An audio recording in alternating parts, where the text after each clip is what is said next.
आणि ओवी क्रमांक 194 इथपासूनच्या क्रमिक चिंतनाला आरंभ होत आहे. 18व्या अध्यायाला प्रारंभ अर्जुनाच्या प्रश्नातून होतो. त्याग आणि संन्यास या दोन्हींचं स्वरूप वेगवेगळ्या पद्धतीने कळावं अशी जिज्ञासा व्यक्त केली. मग भगवंतांनी अर्जुनाच्या प्रश्नाला उत्तर देताना काम्याणाम कर्मणाम न्यासम संन्यासम कवयो विदुः, काम्य कर्माचा त्याग म्हणजे संन्यास आणि सर्व कर्मफल त्यागम, सर्व प्रकारच्या कर्माच्या फलाचा त्याग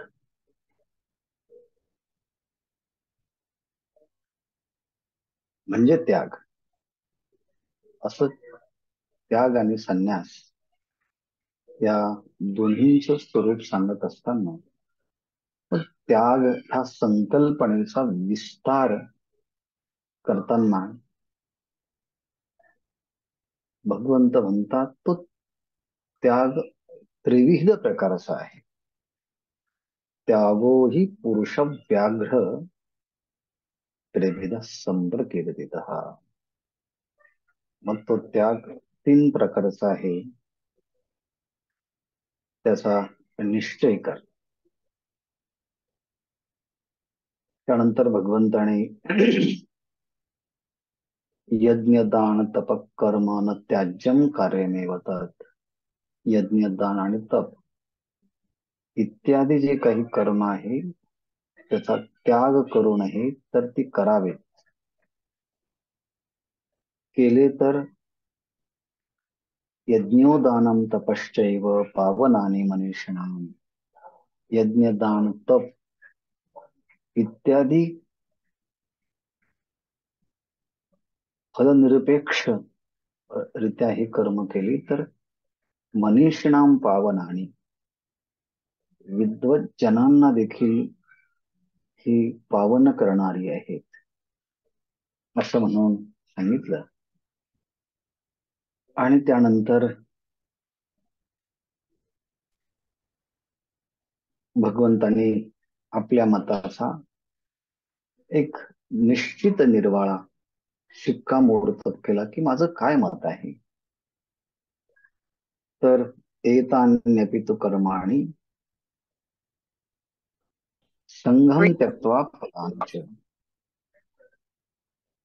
कर्तव्यानीति मे पार्थ निश्चितं मतमुत्तमम्. हा श्लोक भगवंताचं निश्चित आणि उत्तम मत आहे असा सांगणारा श्लोक असल्यामुळे ह्या त्रिविध सात्विक राजस आणि तामस या तिन्हीच्याही मध्ये सात्विक कर्माचं स्वरूप देखील भगवंताच्या ह्या मताचाच निर्वाळा करणार आहे. म्हणून हे मत म्हणजेच सात्विक कर्म आहे. याकरता भगवंतानी अर्जुनाला सांगितलं की बाबा रे, हे निश्चित माझं मत आहे. कारण का एतान्यपि तु कर्माणि, हे सगळं जे नित्य नैमित्तिक कर्म आहेत, यज्ञ दान तप इत्यादी कर्म आहेत, ही त्या फलाची आसक्ती सोडून आणि कर्म करण्याचा कर्तृत्वाचा अहंकार सोडून हे कर्म माझं कर्तव्य आहे ह्या पद्धतीने ते कर्म जर केलं तर हेच माझं निश्चित मत आहे असं भगवंतांनी सांगितलं. आणि मग तिथून पुढे तामस कर्माचं स्वरूप सांगितलं आणि नंतर राजस कर्माचं स्वरूप आता आपण प्रतिपादन करत आहोत. त्यामध्ये तामस कर्म याच स्पष्टीकरण आटोपतं ज्ञानेश्वर महाराजांनी घेतलं. पण राजस कर्माचं थोडं विस्ताराने त्याचं स्वरूप प्रगट करत आहे. सुरुवातीला असं सांगितलं होतं की दुःख मित्येव यत् कर्म काय क्लेश भया. हे जे मत आहे त्याच्या अगोदरही भगवंतानी काही लोकांचं मत सांगत असताना त्याज्यम दोष वदित्ते कर्म प्राहुर मनीषी. कर्म हे दोषयुक्त आहे म्हणून काही लोक कर्माचा त्याग सांगतात. त्याज्यम दोषवत ते कर्म प्राहुर मनीषिणा.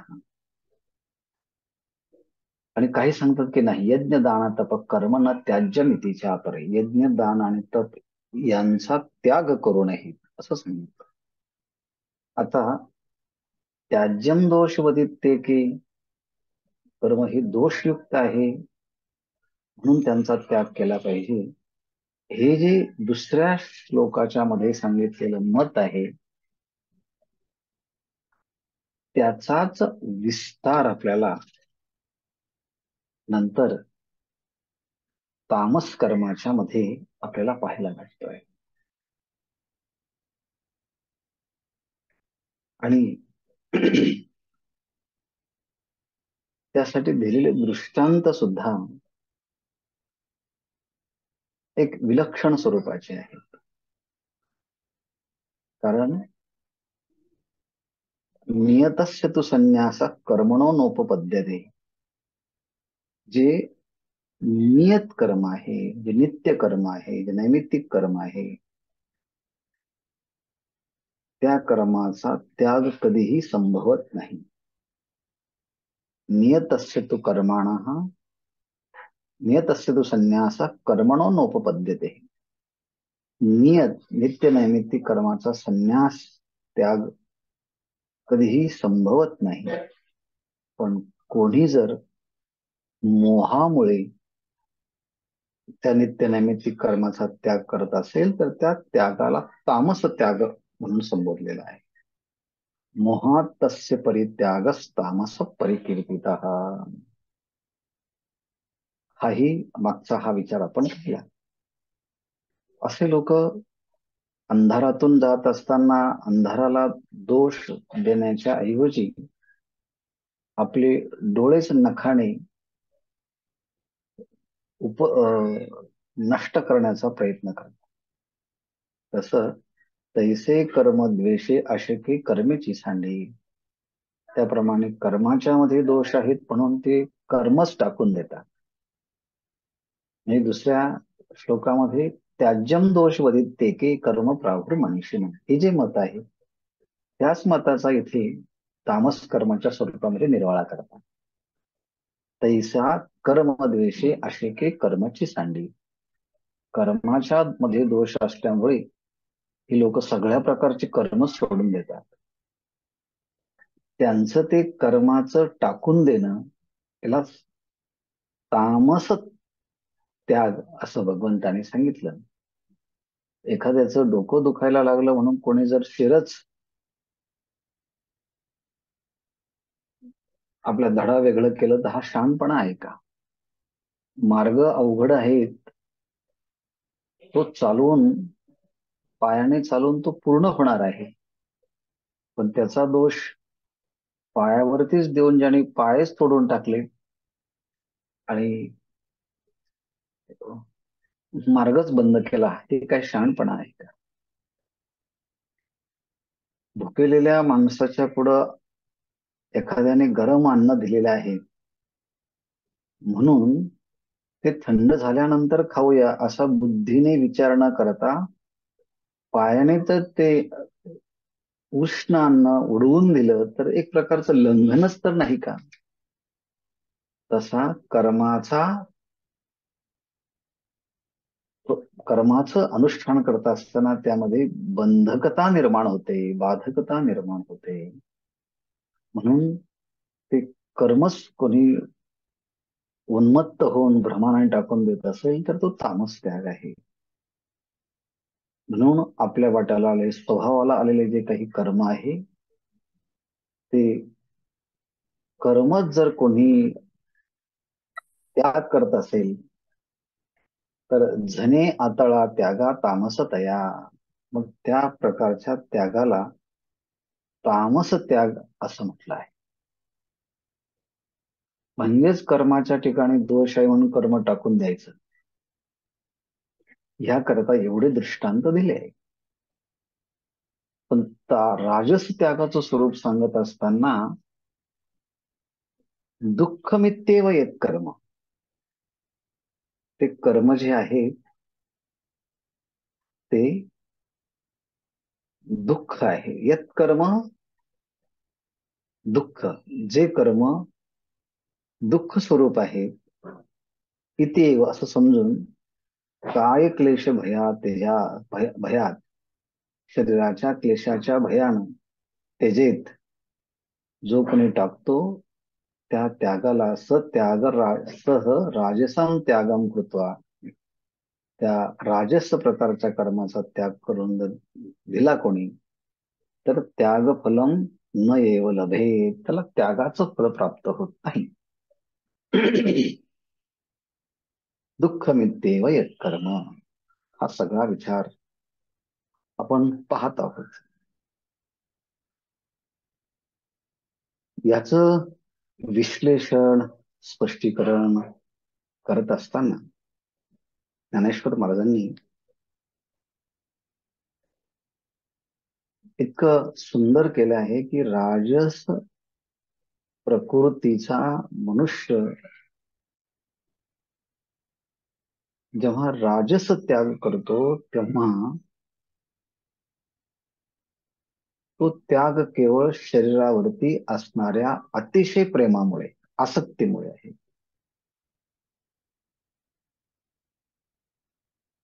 नाहीतर त्याला सगळं समजतं की काय योग्य आहे काय अयोग्य आहे. स्वतःचा अधिकार समजतो, विहित कर्म कोणते आहे हे नीट समजतं, पण ते विहित कर्म करत असताना करितया उमजे निबरपण, परंतु ते कर्म करत असताना त्याला निबरपण म्हणजे कठीण पण वाटतं. आणि त्यामुळे कर्माचा एक अलीकडचा भाग जर पाहिला तर त्या क्षणभर हे कर्म अतिशय वाईट आहे, द्वाड आहेत असं म्हणून शिदोरी वाहताना जसा त्रास होतो, त्याचा जास्त भार होतो, त्याप्रमाणे याला कर्म करताना ओझ्याचा भार होतो. पण ते कर्म सातत्याने करत राहिलं तर असा त्रास होणार नाही. म्हणून नैसर्गिकरित्या पहिल्यांदाच आपण कडुनिंब खाला तर जिभेला तो कडवट वाटतो, पण सातत्याने अभ्यास केला खाण्याचा तर त्याला फार कडू वाटत नाही. हिरडा पहिल्यांदाच खाला तर तुरट वाटतो. तसा कर्माचा प्रारंभच करताना त्या कर्माच्या ठिकाणी कठीणपणा वाटणं साहजिकच आहे. आणि म्हणून तैसा कर्म ऐल शेवटी खुणवाळा होय. त्यामुळे कर्माच्या आरंभीच ते कर्म एक खुणवाळा म्हणजे ते कर्म कठीण आहे असं वाटायला. यासाठी गाय चांगली आहे पण शिंगाणी मारणारी आहे. शेवंतीचं झाड चांगलं आहे पण त्या झाडाला काटे आहेत. भोजनाचा आनंद चांगला घेता येतो, मग स्वयंपाक करण्याचा त्रास सहन करावा लागणारच आहे. म्हणजे प्रत्येकाच्या ठिकाणी काही ना काहीतरी गुण असताना त्या ठिकाणी दोष असतोच. पण दोषाच्याकडे दुर्लक्ष करून गुणासाठी कर्म करायचं असतं. आणि म्हणून तैसे पुढत पुढती कर्म आरंभीच अतिविषम, म्हणून ज्ञानेश्वर महाराज या सगळ्यांचा निर्वाळा करताना पुढत पुढत पुढत पुढती कर्म. कोणतं जे काही कर्म आहे ना, ते प्रारंभी त्या कर्माचा आरंभ करताना ते पहिल्यांदाच असल्यामुळे ते कष्टकारक वाटत. म्हणून ते कर्म वारंवार करताना श्रम होतातच. आणि म्हणून श्रम होतात म्हणून तो करत नाही. तैसे पुढत पुढती कर्म आरंभी अतिविषम म्हणून तो श्रम करीत आहे. परंतु शास्त्राच्या विधीप्रमाणे पाहिलं तर तो विहित कर्मालाही प्रारंभ करतो, तो स्वीकार करतो, त्याला अनुकरण करण्याचाही तो प्रयत्न करतो, यथाविधी करतो.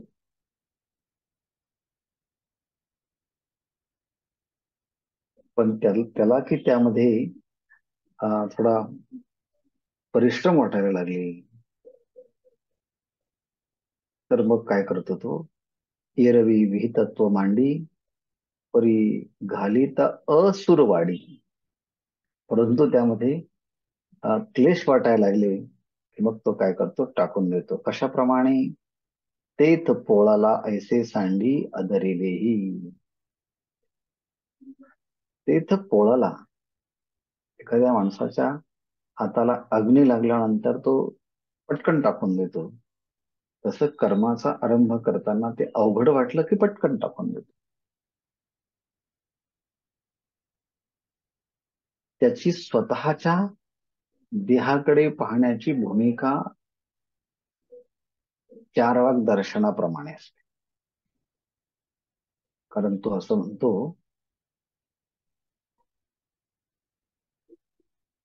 देहखंडानाम आत्मा, देह हाच आत्मा आहे. शरीराचा उपभोग घेणं हाच स्वर्ग आहे. पुन्हा म्हणतो, हा देह प्राप्त होणं ही मोठी अनेक जन्माच्या भाग्याची गोष्ट आहे. परंतु दुःख स्वरूप असणारं कर्म करणं हे हे पापाप्रमाणे क्लेशदायक आहे. जाचू कर्माधिकी पापिया जायचं. जसा एखाद्या पापी माणसाला त्याच्या कर्मामुळे खूप क्लेश होतात, तसं एवढा मोठा मानवी देह प्राप्त होऊन जर आपण दुःखमय कर्म करायला लागलो तर पापी माणसाला जशी शिक्षा दिली जाते तशीच शिक्षा कर्म करताना होते ना. कुणाचा माईक चालू आहे, बंद करा. जाचू कर्मादेखी पापिया जैसा.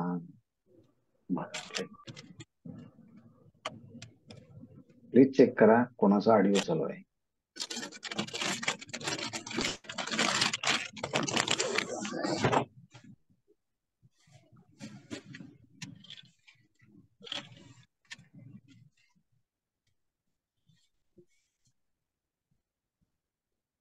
आपापला मोबाईल चेक करा, ऑडिओ चालू आहे कोणाचा तरी.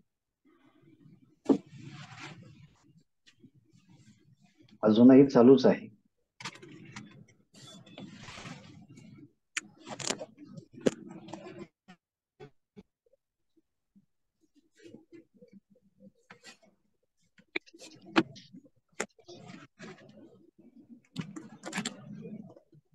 कोणाचा चालू आहे आवाज, ऑडिओ?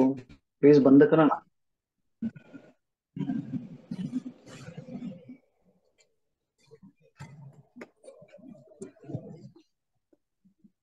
देवरे सरांचा.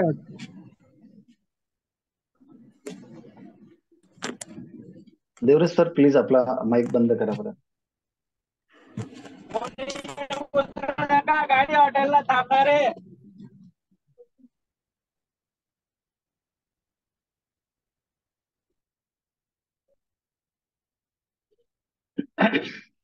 ठीक आहे.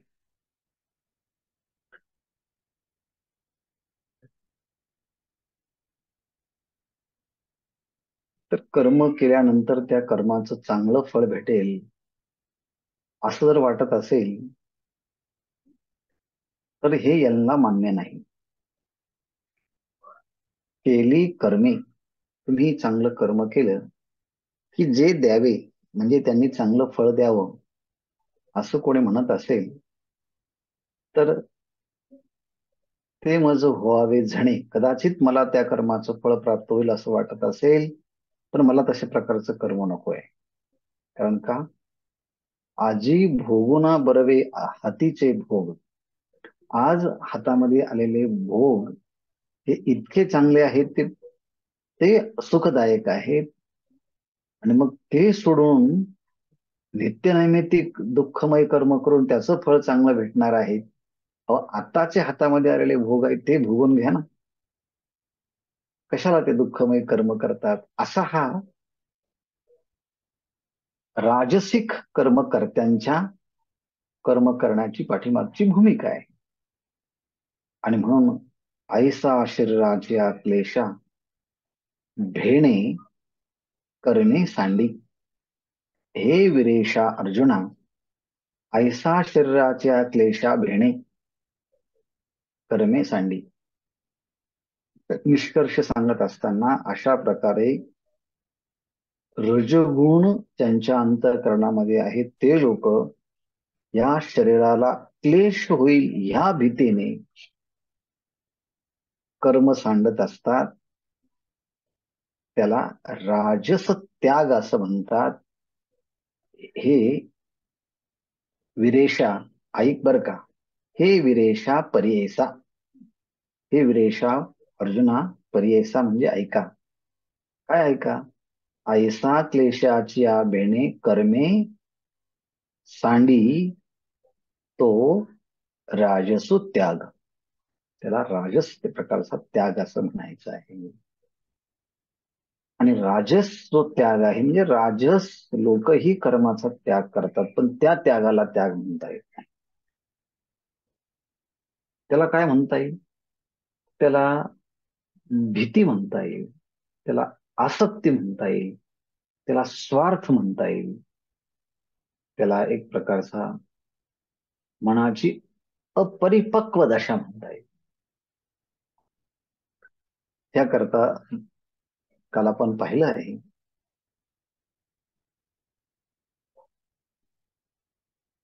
एरवी तेथ कर्म सांडे परितया त्याग फळ न जोडे. राजस प्रकारचं त्याग जेव्हा होतो तेव्हा राजस त्यागामध्ये सुद्धा कर्माचा त्याग होतो. तेथेही कर्म सांडे. त्या राजस त्यागामध्ये सुद्धा कर्माचा त्याग केला जातो, परंतु परी तया त्याग फळ न जोडे. परंतु त्या राजस त्यागामुळे, त्याग केल्यामुळे त्याला राजस त्यागाचं फळ प्राप्त होत नाही. तया त्याग फळ न जोडे. अशाप्रमाणे जैसे उतले अगी पडे, ओतू गेलेलं दूध ते जर अग्नीत पडलं तर हा होम झाला असं कोणी म्हटलं तर ज्ञानेश्वर महाराज म्हणतात ते नलगेची होमा. ते होमात पडलं आहे असं होणार नाही, ते वायाच गेलं आहे असं म्हणावं लागेल. दुसरं उदाहरण दिलं आहे.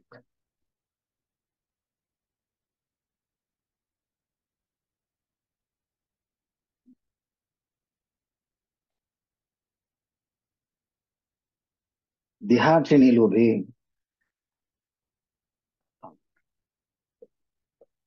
का बुडोनी प्राण गेले, ते अर्धोदकी निमाले. हे म्हणून हे झाले दुर्मरणाची. पोहता येत नसताना पोहण्याकरता गेला आणि पोहता पोहता नदीत बुडाला आणि बुडाल्यानंतर त्याचे प्राण गेले, मृत्युमुखी पडला. सगळे लोक म्हटले नदीत बुडून मेला, नदीत बुडून मेला. काही शहाणे आले म्हटले तसं नाही, म्हणू नका. अर्धोदकी निमाले. अहो म्हटले त्यांना नदीमध्ये अर्धोदकामध्ये अर्ध्या पाण्यामध्ये त्यांनी समाधी घेतली. अर्धोदकी निमाले. ज्ञानेश्वर महाराज म्हणतात तुम्हाला म्हणायचं असेल तर म्हणा, मी म्हणत नाही. अर्धोदकी निमाले हे म्हणू नाही. त्याने अर्ध्या उदकामध्ये पाण्यात समाधी घेतली असं म्हणू नये. मग काय म्हणावं? अहो दुर्मरणची झाले. त्याला एक प्रकारे दुर्मरणच आलं आहे असं म्हणावं लागेल. तुम्ही आता किती चांगले शब्द वापरले म्हणून काही तशीच चांगली स्थिती प्राप्त आहे असं नाही. तर दुर्मरणाची झाले, दुर्मरण प्राप्त झालं. मग काय झालं नाही? अर्धोदक निमाले हे म्हणू नये.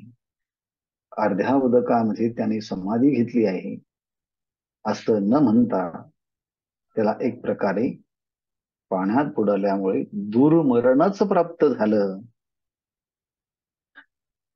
असंच म्हणावं लागेल. अच्छा. तैसे देहाचे लोभे जेणे कर्मा पाणी शुभे तेने साच न लभे त्यागाचे फळ.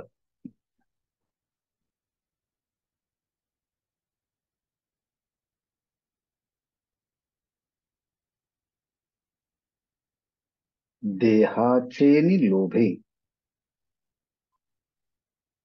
देहावरती असणाऱ्या लोभाने, आसक्तीने, प्रेमाने काय झालं? जेणे कर्मा पाणी शुभे, देहाच्या आसक्तीमुळे, देहाच्या लोभामुळे, देहाच्या भ्रमात्मक प्रेमामुळे जेणे कर्मा पाणी सुभे, ज्याने कर्मावरती पाणी सोडलं, ज्याने कर्मावरती पाणी सोडलं याचा अर्थ आहे ज्याने कर्माचा त्याग केला, कर्माकडे दुर्लक्ष केलं. कशामुळे केलं? देहाचे निलोप, देहाच्या प्रेमामुळे. काय केलं आहे? ज्याने कर्मा पाणी सुभे, त्याने कर्मावरच पाणी सोडलंय. म्हणजे ज्याने कर्तव्य कर्मच करायचं सोडून दिलंय.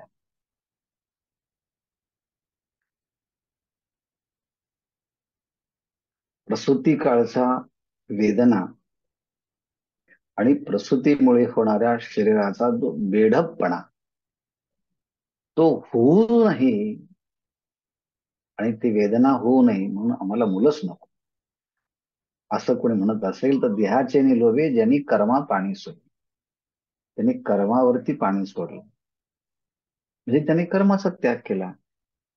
पण तेने, परंतु त्या त्यागाने त्यागाचे फळ साच न लभे, परंतु त्या त्यागामुळे खरोखर खऱ्या त्यागाचं फळ त्यांना प्राप्त होत नाही.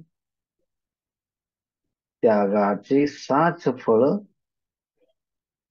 तेने न लभे, खऱ्या त्यागाचं फळ त्यांना प्राप्त होत नाही. ज्याने देहाच्या आसक्तीमुळे कर्मावरच पाणी सोडलं त्यांना त्यागाचे खरे फळ प्राप्त होत नाही. अच्छा.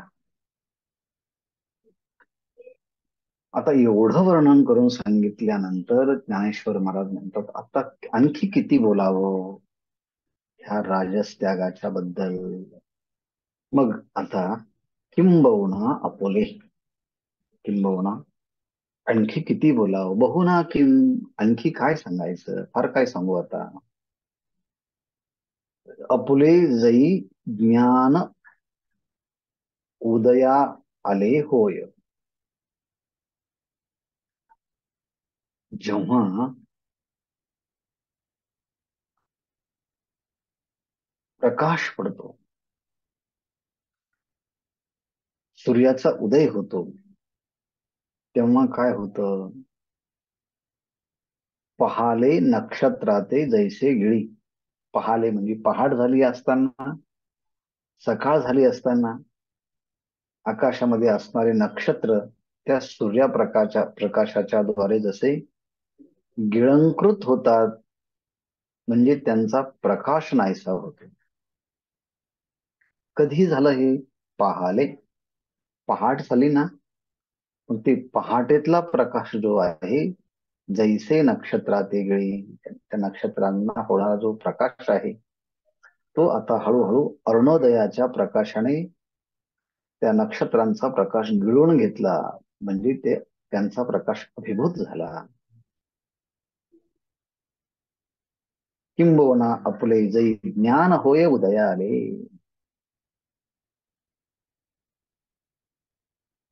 ज्ञानेश्वर महाराज म्हणतात, जेव्हा स्वस्वरूपाचं आत्मस्वरूपाचं ज्ञान चित्तामध्ये जेव्हा उदयाला येते, तेव्हा जणू काही सूर्योदय झाला असं समजावं. आणि सूर्योदय जर झाला तर काय होतं, नक्षत्रांचा जो प्रकाश आहे तो प्रकाश नाहीसा होतो. तसं ज्ञान प्रकाशाचा उदय झाला असताना अज्ञानाच्या सगळ्या संकल्पनेचा नाश होतो. तैसे सकारण क्रिया हरपती धनंजया. हे धनंजया तैशा, त्याप्रमाणे. कशाप्रमाणे? एकदा की सूर्योदय झाला की त्याच्या प्रकाशाने नक्षत्रांचा प्रकाश नाहीसा होतो. जणू काही ह्या पहाटेच्यामुळे नक्षत्रांचा प्रकाशच गिळून, नक्षत्रांनाच गिळून टाकलं त्यांच्या प्रकाशासहित. तस तैसे सकारण क्रिया. क्रिया आणि क्रियेचा क्रियेला कारण आहे अज्ञान.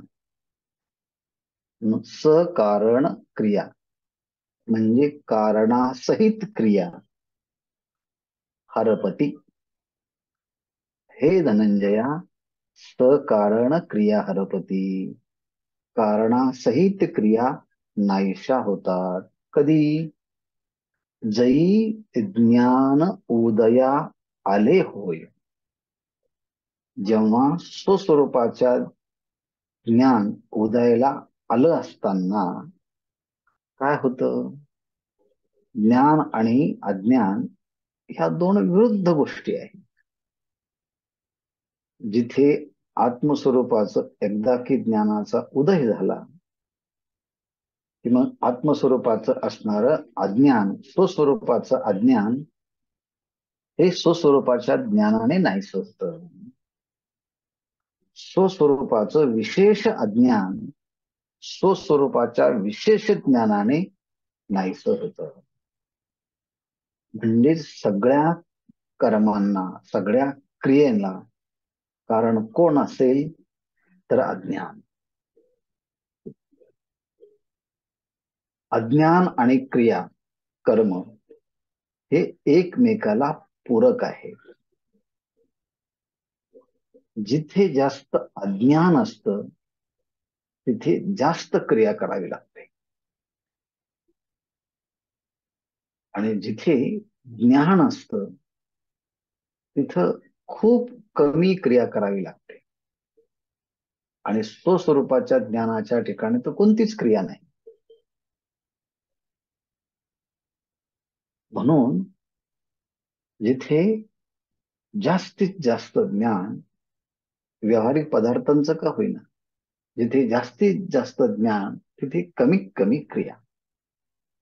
जिथे जास्तीत जास्त अज्ञान तिथे जास्तीत जास्त क्रिया करावी लागते, कर्म करावे लागतात.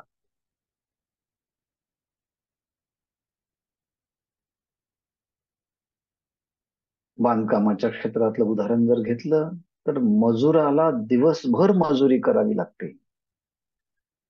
उन्हात, पावसात, हिवाळ्यात. आणि मग त्याला 7 दिवसांनी त्याचा पगार दिला जातो किंवा त्याच दिवशी दिला जातो. पण इंजिनियर मात्र एअर कंडिशन रूम मध्ये राहतो आणि 2 मिनिटं फक्त त्या साईडला व्हिजिट देतो आणि जाताना जे झालं काम, त्यात चुका किती झाल्या एवढंच सांगून जातो. मग त्याला मिळणारा पैसा आणि मजुराने दिवसभर केलेल्या कामाचा पैसा किती आहे? त्यामुळे इंजिनियरने काहीच काम केलं नाही, पण बिगारी मात्र दिवसभर काम करतो. जिथे अज्ञान आहे तिथे क्रिया जास्त करावी लागते, ज्ञान आहे तिथे क्रिया कमी करावी लागते. आणि म्हणून सगळ्या क्रियेला कारण कोण आहे? तर अज्ञान आहे. म्हणून सकारण क्रिया. पण एकदा की स्वस्वरूपाचं ज्ञान झालं की स्वस्वरूपाचं अज्ञान नाहीसं होतं. आणि म्हणून अज्ञान संपलं की अज्ञानापासून निर्माण होणारे सगळे कर्म ही काय आहे? जिथे अज्ञानामुळे क्रिया होतात, पण ज्ञानाचा उदय झाला असताना अज्ञान आणि अज्ञानजन्य सगळे कर्म ते काय? हरपती. कधी? जै ज्ञान उदया आले होय, तर काय होतं म्हटले? सकारण क्रिया हरपती. अज्ञान आणि अज्ञान कार्य असणाऱ्या सगळ्या क्रिया नाहीशा होतात. आणि असं जेव्हा घडतं, तो कर्म त्यागू मोक्ष फळासी ए जया. तो कर्म त्यागू जया मोक्ष फळासी. तेव्हा अशा प्रकारे कर्माचा झालेला जो त्याग आहे, त्या कर्माच्या त्यागाचं फळ जणू काही मोक्ष फळ ज्याला प्राप्त होतं. तो कर्म त्यागू जया मोक्ष फळासी ये. तो कर्माचा त्याच्याकडनं झालेला जो त्याग आहे, त्याचं फळ म्हणजे तो मोक्ष स्वरूपाला प्राप्त होतो.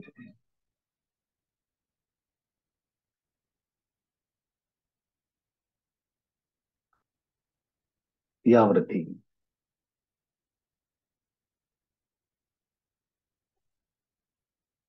ज्ञानेश्वर महाराज म्हणतात, ते मोक्ष फळ अज्ञाना त्यागिया नाही अर्जुना, म्हणून तो त्यागू न माना राजसो जो.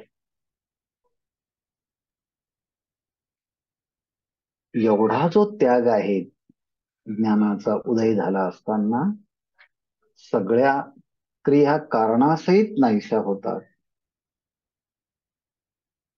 आणि तो कर्मत्याग मोक्ष फळापर्यंत घेऊन जातो. परंतु ह्या राजस त्यागामध्ये हे फल प्राप्त होत नाही. अज्ञाना ते मोक्ष फळ त्यागिया नाही. अज्ञानामुळे आणि काय क्लेशाच्या भीतीमुळे कर्माचा जर त्याग केला, तर त्या कर्माच्या त्यागाचं फळ त्यांना प्राप्त होत नाही. म्हणून ते मोक्षफळ अज्ञाना त्यागिया नाही. ते जे फळ आहेत, ते फळ यांना प्राप्त होत नाही. मोक्ष प्राप्तीरूपी जे फळ आहे, ते अज्ञानाने कर्माचा त्याग केल्यामुळे त्या त्यागास ते कर्म प्राप्त होत नाही. म्हणून अज्ञानाने केलेला जो कर्मत्याग आहे, त्या कर्मत्यागाला राजस त्याग म्हणतात. तो खरोखरचा त्याग आहे असं म्हणू नये. म्हणून तो त्यागू माना राजसू जो, म्हणून त्या त्यागाला राजस त्याग म्हणून. अच्छा, हे सगळं वर्णन झालं. आता तरी कोणे पा एथ त्यागे, ते मोक्ष फळ घर रिघे, हेही ऐक प्रसंगे बोली जाईल. तरी कोणे पा एथ त्यागे, आता सांगा बरं, इथे कोणत्या प्रकारच्या त्यागाने मोक्षरूपी जे फळ आहे ते स्वतःहून घरामध्ये त्या साधकाच्या प्रवेश करतं?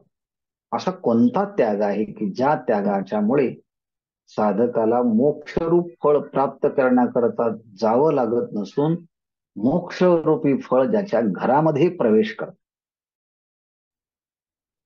अशा कर्माच्या त्यागाचं स्वरूप आम्हाला सांगा. ऐके प्रसंगी बोली जाईल. ऐका म्हटले, प्रसंगाने ही गोष्ट आता आम्ही तुम्हाला सांगणार आहोत. प्रसंगाने म्हणजे सात्विक आणि राजस आणि तामस कर्माचं स्वरूप सांगितल्यामुळे ते आम्ही तुम्हाला सांगणार आहोत. ज्या कर्माच्या फळाचा त्याग केला असताना,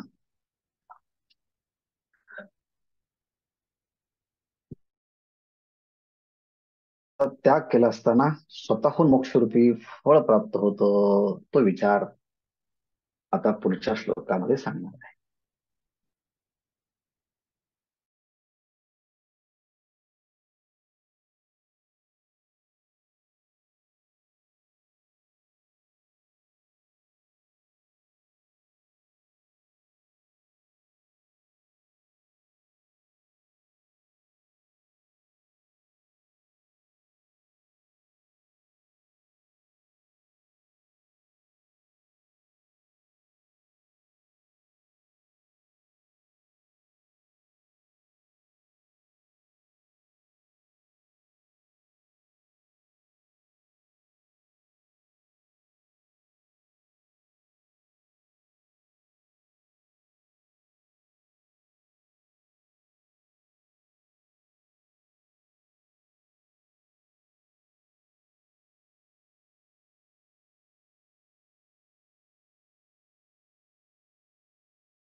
काही तांत्रिक अडचणीमुळे अच्छा, म्हणजे जे 6व्या श्लोकामध्ये भगवंतानी आपलं मत सांगितलं होतं, तेच भगवंत सात्विक त्यागाचं स्वरूप म्हणून सांगत आहे. म्हणून तुम्ही त्या श्लोकाकडे जर पाहिलं तर एतान्यपि तु कर्माणि संगम त्यक्त्वा फलानि च कर्तव्यानि ते मे पार्थ निश्चितम मतमुत्तमम. म्हणजे कर्माचा फलाचा त्याग आणि कर्माच्या आरंभाला करताना अहंकाराचा त्याग, कर्तृत्व आणि कर्मफल या दोघांचाही त्याग करून माझ्या वाट्याला आलोय, कर्म हे माझं कर्तव्य आहे, ह्या भूमिकेने करावं असं भगवंतानी माझं निश्चित मत आहे असं सांगितलं. तोच विचार बघा 9व्या श्लोकामध्ये येतो. कार्यमित्येव यत् कर्म नियतं क्रियते अर्जुन संगम त्यक्त्वा फलं चैव सत्यागः सात्विको मतः. याला सहत्यागः सात्विकः मतः. आता असा जो सात्विक त्याग आहे असा जो त्याग होतो त्या त्यागाला सात्विक त्याग आहे भगवंत असं म्हणतात. कोणता सात्विक त्याग आहे? हे अर्जुन, यत नियतम कर्म कार्यम इति एव, यत नियतम कर्म, जे नियत कर्म आहे, नित्य कर्म आहे, नैमित्तिक कर्म आहे, अशा नित्य नैमित्तिक जे कर्म आहे ते कर्म मी अवश्य केलंच पाहिजे.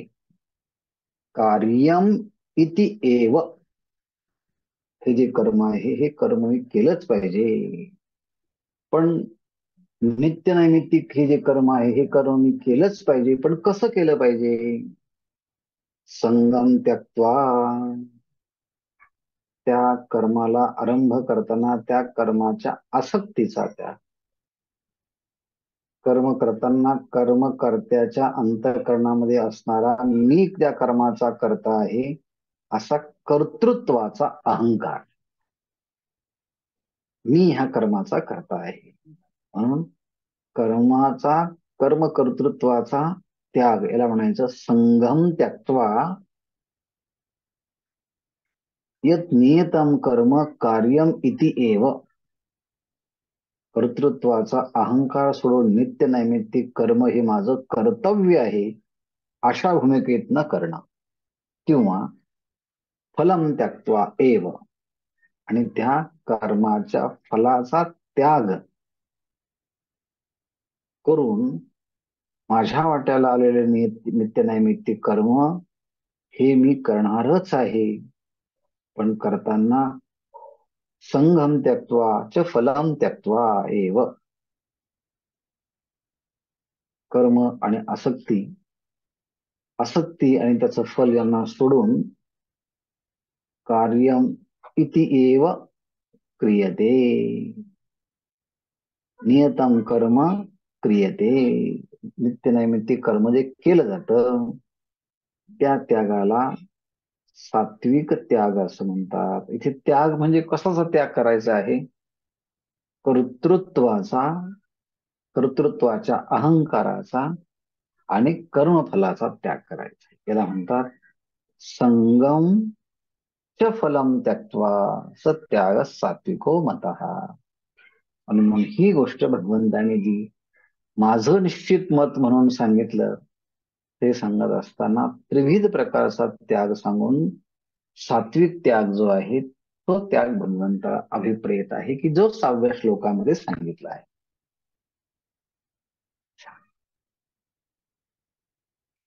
तर ती पहिली ओवी.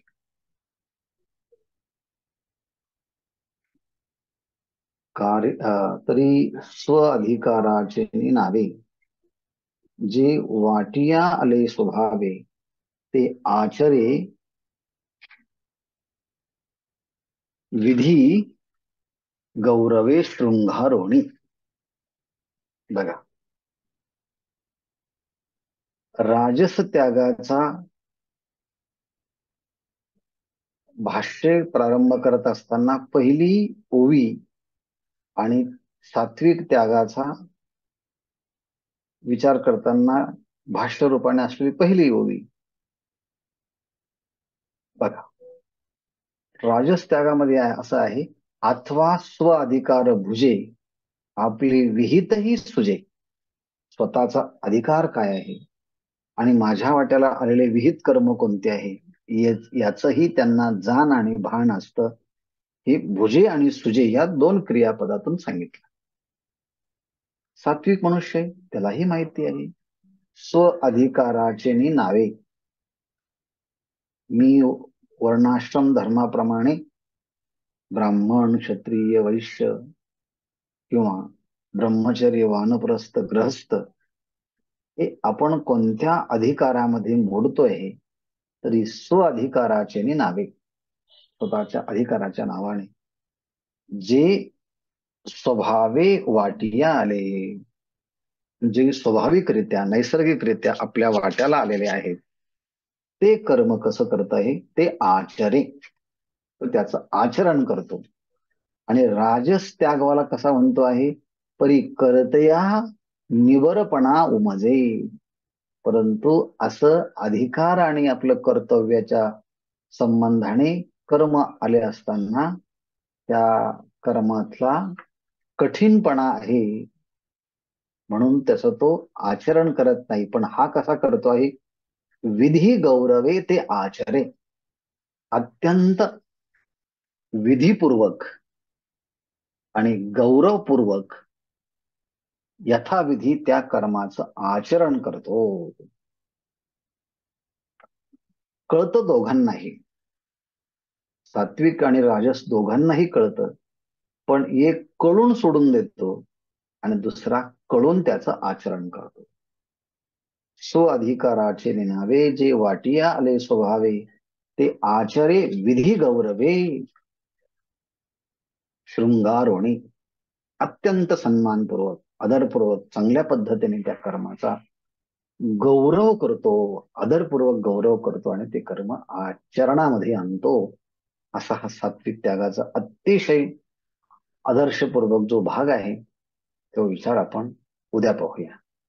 आज आपल्याला सात्विक आणि राजस या दोन्ही त्यागाचं स्वरूप मांडून मग सात्विक त्यागाला आरंभ केला आहे. शेष विचार उद्या. ओम पूर्णमदः पूर्णमिदं पूर्णात् पूर्णमुदच्यते पूर्णस्य पूर्णमादाय पूर्णमेवावशिष्यते. ओम शांती शांती शांती.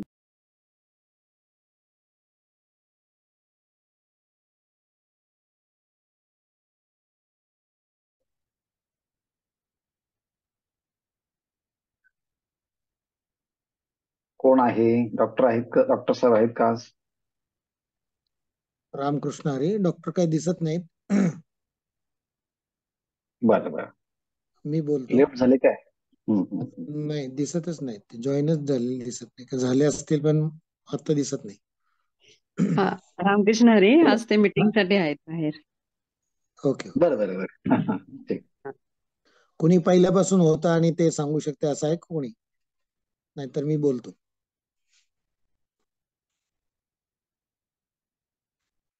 रामकृष्ण हरी. 18व्या अध्यायामध्ये त्यागाचा विचार सुरू आहे. आता महाराजांनी आपल्याला सात्विक त्यागाला जस्ट सुरुवात केली. खर तर सात्विक त्यागामध्ये कर्म त्याग करायचाच नाहीये, कर्माचं आचरण करायचंय, ते विहित पद्धतीने करायचं आहे. आणि सगळ्यात महत्वाचं, ते आपल्या अधिकारात येणार आहे. ते सगळं जाणतो. जसा राजस त्यागावाला आहे त्यालाही कळतं, यालाही कळतं. फक्त तो राजस त्यागावाला त्याच्यातला कठीणपणा आहे, त्याचा त्रास होतो, म्हणून ते कर्मच सोडून देतो. इथे मात्र कर्माचं आचरण आहे. हा उद्या त्याचा आणखी सविस्तर होईल, पण शेवटचा धागा लगेच लक्षात राहील. म्हणून कर्माचं आचरण करायचंय, फक्त कर्मफलाची अपेक्षा सोडायची आणि कर्माच्या कर्तृत्वाचा हा विचार बऱ्याच वेळेला येऊन गेलेला आहे. महाराजांच्या मुखातून सुद्धा आपण निष्काम कर्मयोग पाहत असताना दुसऱ्या अध्यायाच्या शेवटी आणि तिसऱ्या अध्यायाच्या सुरुवातीला किंवा किंबहुना तिसरा संपूर्ण अध्याय हा ह्याच निष्काम कर्मयोगाचा त्याच्यामध्ये आपल्याला सांगितलेलं आहे, प्रतिपादन केलेलं आहे. तर कर्म करायचं आहे, अत्यंत चांगल्या पद्धतीने करायचंय, शास्त्रोक्त पद्धतीने करायचं आहे. फक्त कर्मफलाच्या आसक्ती धरायची नाही आणि मी कर्म केलंय त्याचा कर्तृत्वाचा मत धरायचा नाही. ते आहे सात्विक त्याग. इथे त्याग पुन्हा एकदा अंडरलाईन आहे, त्याग कर्माचा नाही तर कर्माच्या फलाच्या अपेक्षेचा त्याग आहे.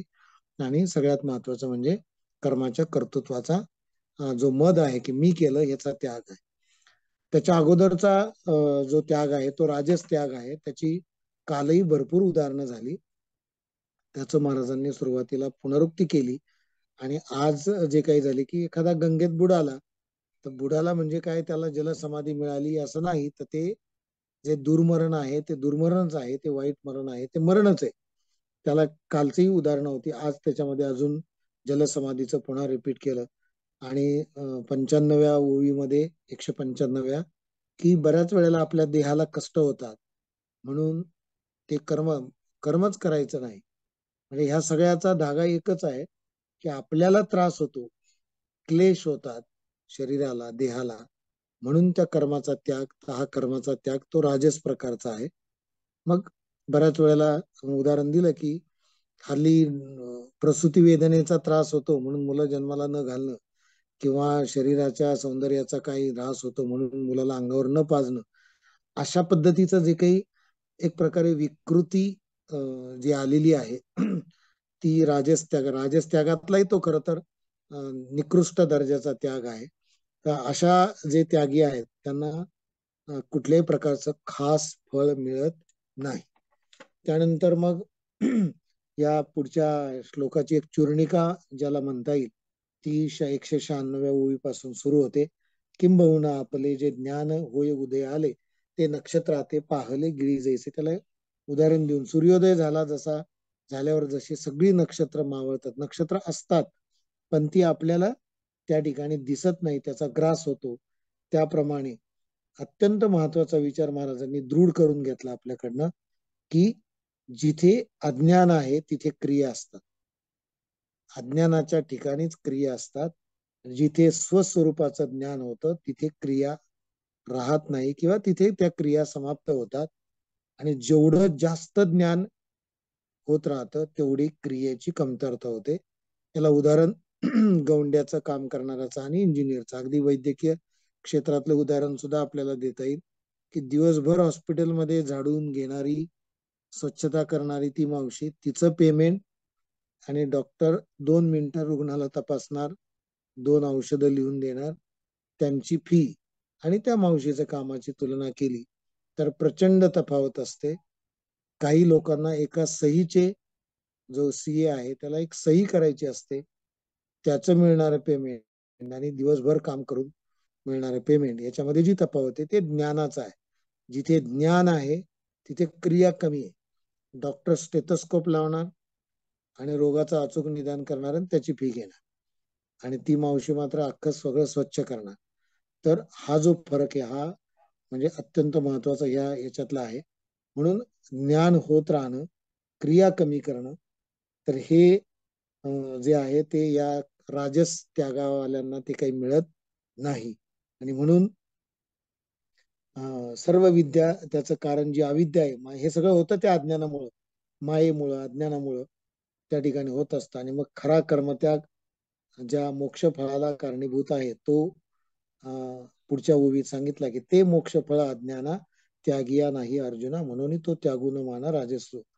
तर हा राजस त्यागामध्ये ते काही मिळत नाही. मोक्ष फळ जे आहे ते ह्या त्यागाने मिळत नाही. मोक्ष फळ जे आहे त्या अज्ञानाने स्वबुद्धीने केलेल्या त्यागाला ते मिळत नाही. म्हणजे राजस त्याग असेल किंवा मोहामुळे केलेला कर्माचा त्याग, ज्याला तामस त्याग म्हटलंय, त्यांना हे मिळणार नाही. मग कोणाला मिळेल? तर मोक्षफळ कोणाला मिळेल? तर तो आता विषय जो आता सुरू झाला त्याला आहे. अत्यंत गोड, अत्यंत महत्वाचा. आणि 18वा अध्याय जसं महाराजांनी सुरुवातीला सांगितलं, वारंवार सांगतात की एकाध्यायी गीता आहे. मागे आलेला सर्व विचार सारांश रूपाने पुन्हा याच्यामध्ये आहे. आणि महाराजांच्या आश्रमामध्ये याचं चिंतन करण्याचा योग आपल्याला आलेला आहे. निम्म चिंतन गेल्या वर्षी झालं आणि उरलेलं या वर्षी झालं. आणि ज्यांनी सत्र अटेंड केलेली आहेत त्यांना याची पुनरुक्ती होते. पुन्हा महाराज इथे स्वतः आपल्याशी संवाद साधतायत. तर अत्यंत चांगला विचार आहे. तो विचार आता फक्त शब्दात पुरता मर्यादित न राहता तो कृतीत येणं अपेक्षित आहे. तरच महाराजांना या सगळ्या गोष्टीचा आनंद अधिक होईल. आपणही अशा पद्धतीचा सात्विक त्याग ज्याला आपण म्हणतो तो घडावा. कर्म करत राहा, अत्यंत चांगल्या पद्धतीने करा. आता पितृ पंधरवडा चालू आहे, मग पित्र घालायचेत ना, घालायचे म्हणून नाही घालायचे पित्र, अत्यंत चांगल्या विहित पद्धतीने कर्म करा. पण या कर्माने ते झालंच पाहिजे आणि ते मीच केलं, मीच पित्र घातली, आमचे 4 भाऊ आहेत पण त्या 4 भावांना काही कळत नाही, मीच चांगल्या पद्धतीने कर्म केलं, असा जर कर्तृत्वाचा मद आणि त्या पित्र घातल्यामुळे मग माझ्या घरात सुख शांती लाभेल, आमच्या पितरांचं मला जास्त उपकार होतील, अशा भावनेने जर केलं ती पित्र न घातलेली बरी, असाही याच्यातनं आपल्याला चालू याच्यातनं अर्थ काढता येईल.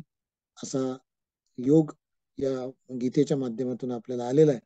महाराजांना कृतज्ञतापूर्वक धन्यवाद, वंदन, आपल्याही चरणी वंदन. रामकृष्ण.